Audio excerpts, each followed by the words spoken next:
Senior वकील सौरभ कृपाल, सोमशेखर सुंदरेशन और are जान सत्यन को हाईकोर्ट का जज बनाने को लेकर केंद्र सरकार और सुप्रीम कोर्ट आमने सामने हैं। सुप्रीम कोर्ट ने इसी हफ्ते वेबसाइट पर अलग अलग लेटर जारी करते हुए केंद्र की सभी आपत्तियों का खंडन करते हुए जज बनने के योग्य बताया है। देखना रोचक होगा कि देश को पहला समलैंगिक जज मिलेगा या नहीं, क्योंकि कानूनी रूप से सरकार के सामने अब सिर्फ दो रास्ते हैं। एक, सरकार सौरभ की नियुक्ति को मंजूरी दे। दो, फाइल पर कोई फैसला न ले। अगर सरकार दूसरे ऑप्शन को अपनाती है तो सुप्रीम कोर्ट से टकराव तय है, क्योंकि हाल फिलहाल सौरभ कृपाल समेत 3 जजों के नाम पर सरकार को आपत्ति है। सोमशेखरन सुंदरेशन को मुंबई हाईकोर्ट में जज बनाने का सरकार को उनके सोशल मीडिया में एक्टिव रहने पर आपत्ति है, तो आर जान सत्यन को मद्रास हाईकोर्ट में जज बनाने में 2 ऐसी खबरों को शेयर करना है जो सरकार के खिलाफ है। नमस्कार, मैं हूं दिनेश पाठक और करियर मंत्रा में लेकर हाजिर हूं यह बेहद संवेदनशील मुद्दा जिसके हर पहलू की जानकारी आपको होनी चाहिए।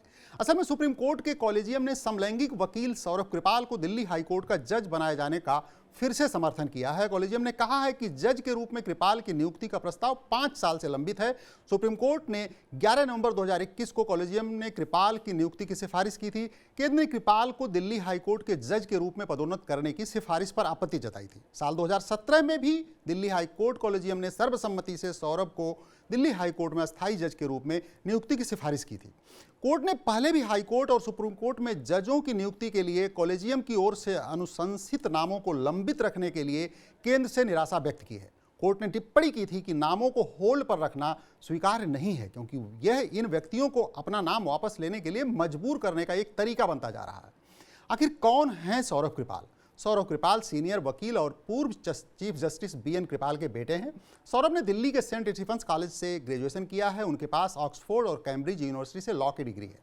वे सुप्रीम कोर्ट में करीब 2 दशक से प्रैक्टिस कर रहे हैं। वे जेनेवा में यूनाइटेड नेशंस के साथ भी काम कर चुके हैं। वे समलैंगिक हैं और LGBTQ के अधिकारों के लिए मुखर रहे हैं। सितंबर 2018 में जब सुप्रीम कोर्ट ने समलैंगिकता को अवैध बताने वाली IPC की धारा 377 को रद्द किया तो सौरभ कृपाल ने ही पिटिशनर की तरफ से पैरवी की थी। समलैंगिक अधिकारों को लेकर भारतीय न्यायालयों का रुख क्या रहा है, इसको भी जान लेते हैं। भारत में ब्रिटिशर्स के बनाए कानून के तहत समलैंगिकता अपराध थी।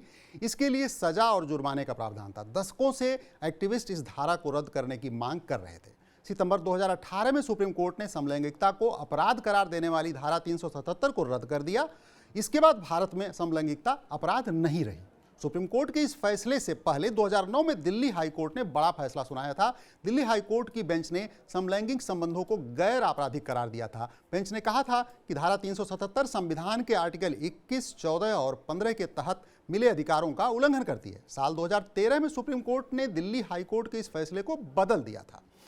समलैंगिक अधिकारों पर सरकार का क्या रुख है, इसे भी जान लेते हैं। समलैंगिकता को लेकर सरकार का रवैया परंपरावादी रहा है। समलैंगिकता गैर आपराधिक होने के बाद भी सरकार ने अभी तक IPC में कोई बदलाव नहीं किया है। भारत में अभी भी लिव इन रिलेशनशिप और समलैंगिकता को सामाजिक और कानूनी दोनों तरह की मान्यता मिलना बाकी है। भारतीय कानून सेम सेक्स मैरिज को भी मान्यता नहीं देता, यह गैर कानूनी है।